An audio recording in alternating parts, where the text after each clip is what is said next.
Blackwater's been in the news a lot lately. You're probably familiar with them. They're the private security contracting firm that works in Iraq protecting diplomats and ambassadors, primarily for the State Department. The company formerly known as Blackwater will always be linked to the first decade of the so-called War on Terror. And it should, because it made billions of dollars off it.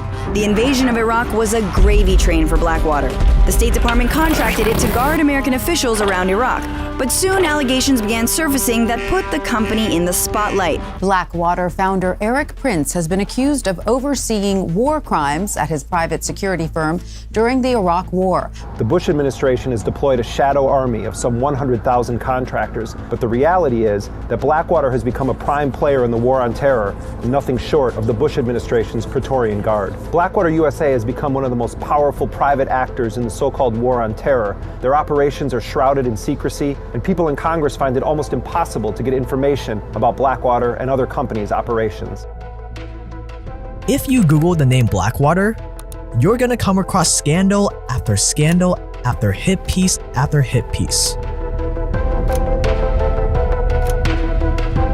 Blackwater was the most controversial private military contractor, or PMC, during the first decade of the War on Terror. What some might call a private army mercenaries profiting off of the second most expensive war in history.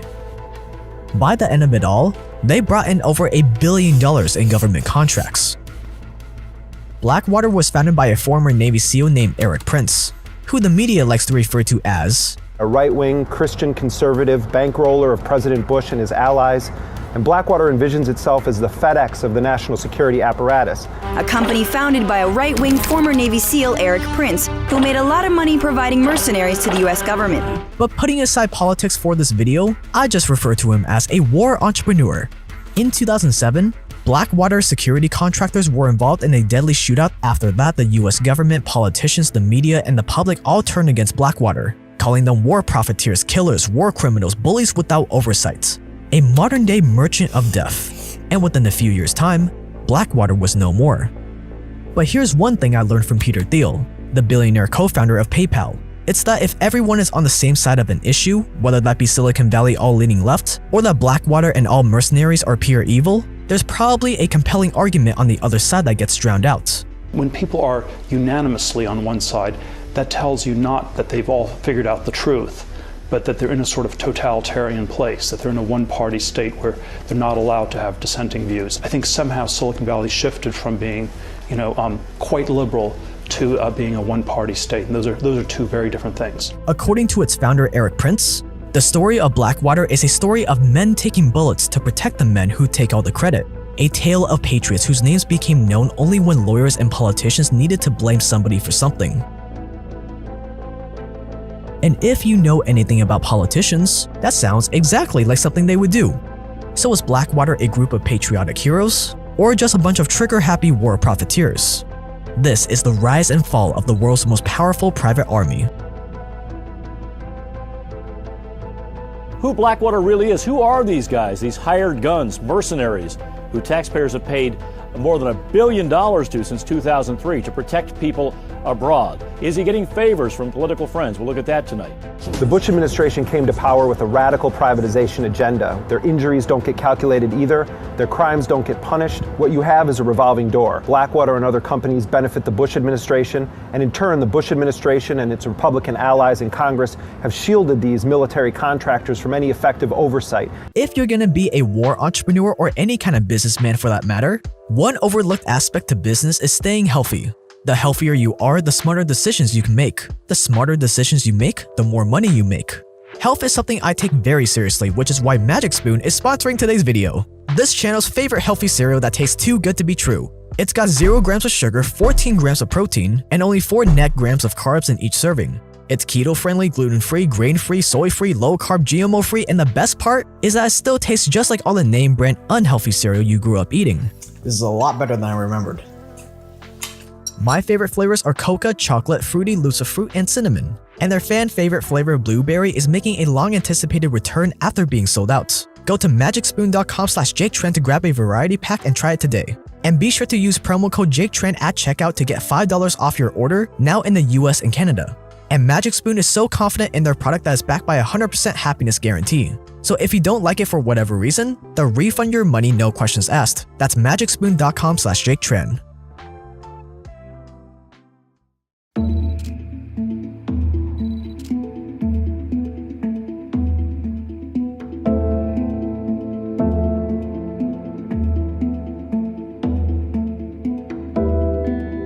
Blackwater started as an idea while Erik Prince was a Navy SEAL during the 90s. The Soviet Union had just fell, marking the end of the Cold War. Repeating once again our top story, Soviet President Mikhail Gorbachev has been removed from power, and there are tanks now in the streets of Moscow. Which also meant an end to the giant piles of money the US government was spending on the military. The end of the Soviet Union also marked the start of the Yugoslav wars, that led to some very graphic war crimes that would definitely get this channel demonetized if we elaborated on it. Things that some Navy SEALs thought could have been avoided if the US kept a modest peacekeeping force there, made up of US Special Forces soldiers. The problem was, where would they train? Even the Navy SEALs, America's most elite Special Forces unit that should always be training, had a hard time finding places to practice. The budget cuts were so extreme that soldiers from different military branches basically stacked themselves on top of one another at shooting ranges. So Erik Prince thought, well, if you want to be a pilot, you go to flight school. But if you wanted elite military training, there wasn't a place for that. So the idea of Blackwater was born, a combination of a shooting range plus a country club for Special Forces soldiers. And in 1997, Blackwater was born in North Carolina, named after the black swamp water they encountered on the land.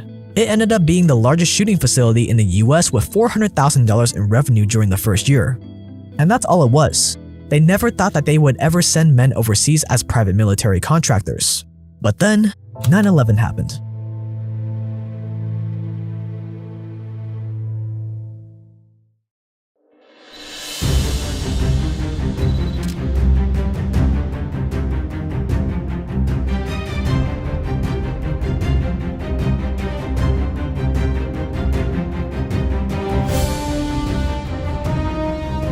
After the towers fell, conversations started about how to strike back and how Blackwater could help. The retaliation plan conceived was called Operation Enduring Freedom.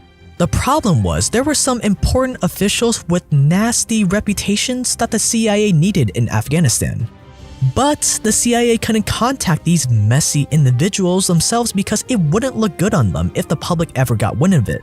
However, Blackwater didn't have any of these political restrictions, so they set the CIA up with some of the most useful men in Afghanistan. Blackwater received no money from opening up their Rolodex to the CIA, and Erik Prince said this move wasn't ever conceived as a business decision. But this really showed the CIA how private businesses could help the government's military and intel services, and they knew Blackwater wanted to help. And soon, the CIA offered Blackwater a way just to do that. The CIA was putting up bases all over Afghanistan, but they didn't have the manpower to provide security to all those bases. So the CIA offered a contract to guard the bases to post security, which basically entails standing at the gates and investigating the vehicles that pulled up. And because Blackwater's training customers were all former Special Forces guys with the right experience that wanted to help, Blackwater won their first contract in the Middle East. This would be the humble start to the meteoric rise of Blackwater.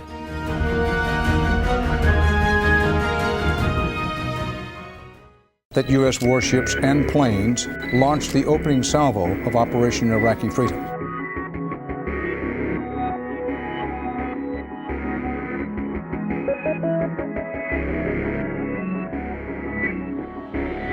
The US invades Iraq, the Iraqi government collapses, the US-led forces occupy most of the country, Saddam Hussein is nowhere to be found, and his statue is toppled.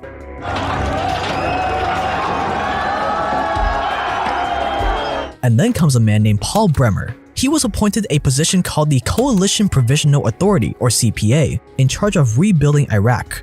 Basically, he was the new temporary leader or dictator from the other side's point of view of Iraq. And with the stroke of a pen, Bremer became the most powerful man in all of Iraq, which also meant that he was the most hunted man in Iraq. According to Bremer, the US Secret Service had done a survey on my security and had concluded that I was the most threatened American official anywhere in the world. The Pentagon's protective services were stretched then, so who did they award the $21.3 million contract to protect the ambassador to? Blackwater. Blackwater started with a 36-man team, 3 small helicopters, paying each PMC $600 per day or $18,000 per month or $216,000 per year, or basically 4 times the pay of the average Special Forces salary. Bremer was so hated that insurgents reportedly offered $30,000 for the body of a Blackwater guard. And in the end, Blackwater kept Bremer safe and no one was injured during the 11-month assignment. And with that sort of track record, Blackwater was soon guarding everyone. Basically, any official that had a potential target on their back was guarded by Blackwater PMCs. By mid-2004, they were doing security contracts for the DoD, State Department, and the CIA all over the world and were becoming well known in DC. And their menacing bear paw logo started showing up all over Iraq, even being worn by Iraqi civilians.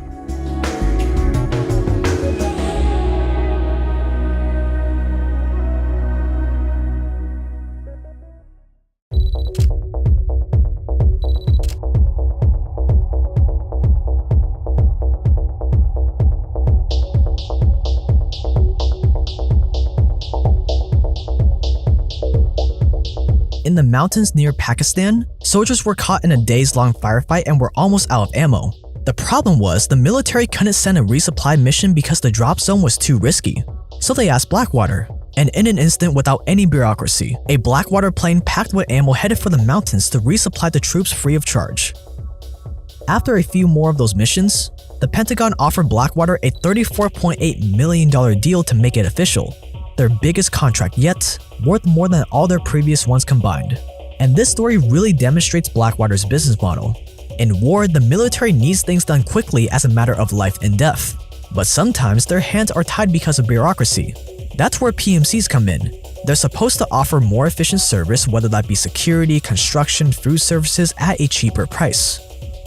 Most of the time, it doesn't end up being all that cheaper. Watch this video to learn more, but that's the idea. As Eric Prince put it, Blackwater, I figured, could be the FedEx to the DoD's postal service. We didn't want to replace the military, we just wanted to make it more efficient and help patch up the inevitable logistical gaps that cropped up in the Pentagon planning. The approach benefited the Pentagon, and it benefited our bottom line. And after that resupply contract, money started coming in from all directions. The shooting range in North Carolina was in full swing and massively expanded. They expanded into all sorts of contracts all over the world. They opened offices and different subsidiaries and affiliates all over the world. And in 2003 to 2004, the business grew 400% at the same time government contract spending skyrocketed. By 2005, it was estimated that every 40 cents the US government spent was spent on contracts with private companies, with the biggest spenders being the DoD and the State Department. But Blackwater would soon learn the downside of having so much of your business rely on just one giant customer.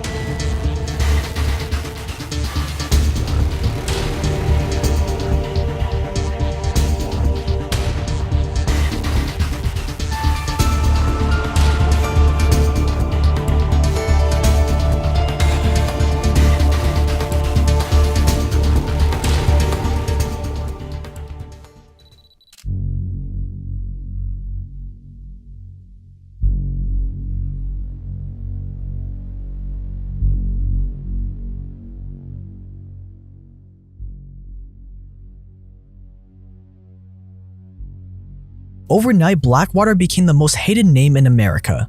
4 of the PMCs in the incident were charged and later convicted. The government and the media went after them from every possible angle, including the IRS. Lawsuits went flying and the end seemed inevitable. With the Blackwater name and logo blasted on the news 24/7, they decided to rebrand the company as Z Services, which literally means nothing. Z is a symbol for the element xenon, an invisible gas meant to represent their new low profile. By 2009, Eric Prince stepped down as CEO from the company he spent 12 years building, and in 2010, he put the company up for sale. It was now valued less than it was 6 years ago in 2004. It was bought by a group of investors and was then renamed once more to Academy.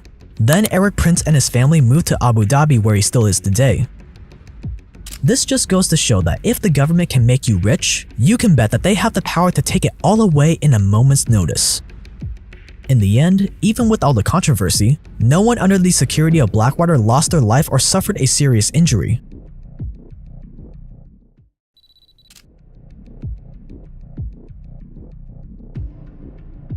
private security is expected to grow to $81 billion by 2023, and that's just in the US. But what's the verdict on it? Well, if we're gonna go to war, whether or not we should is a topic for another video, but if we are going to war, much like we saw earlier with the war on terror, waging war requires huge numbers of personnel that our volunteer military just doesn't have. So if we're gonna go to war, which has been the norm throughout human history, you only have two choices. Have a mandatory draft like during Vietnam, or hire private military contractors. So the question becomes, would you rather have a draft where you or your friends or your family get sent to war by force? Or would you rather have the government outsource these roles to train professionals that want to do the job? Personally, I would choose the latter. Let me know your choice in the comments below. What's the state of the private military world today? It's huge, it's growing, and it's very much active. But that will have to wait for a future video. Subscribe so you don't miss out. But war endures. Before man was, war waited for him. As long as man is, war will always be. Always. If you enjoy more touchy videos like these ones, you are gonna love Magic Spoon. Because not only do they help make videos like this possible, their product is actually amazing. Seriously, they're ridiculously easy to work with and I really like them. Today, we're gonna try Blueberry, which is now back in stock. And as always, we're gonna continue our tradition of some good old cereal ASMR. You can really smell it when you open the box. Ooh. As always, cereal first.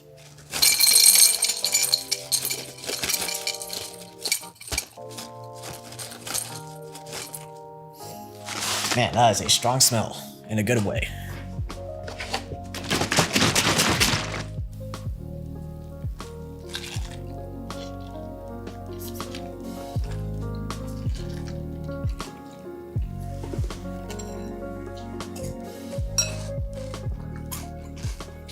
This is a lot better than I remembered. Whew. So if you want to get your own variety pack, you can go to magicspoon.com/JakeTrend with the link below and use coupon code JakeTrend to get $5 off your order, now shipping in the US and Canada. They have that 100% happiness guarantee, so you have nothing to worry about, and yeah, link below. If you are new here, we make video essays just like this one every single week on the most provocative stuff in the world of business, going from war like this one, to power, to money, to business, all the above. Everything that no one else talks about. So click that red subscribe button and the bell notification to get notified when new videos come out. We are almost at 500,000 subscribers, and when we get there, I will be doing a Q&A on my Instagram at jaketrend.io. It's only going to be on my Instagram, so you follow me there so you don't miss out. We have a ton of fun over there too. I post lots of memes over there. It's good. And behind the scenes stuff and day in the life kind of stuff, all that great stuff over at jaketrend.io. That is going to wrap it up for this video. I'm going to finish the cereal, and I will see you guys in the next one. Stay dangerous.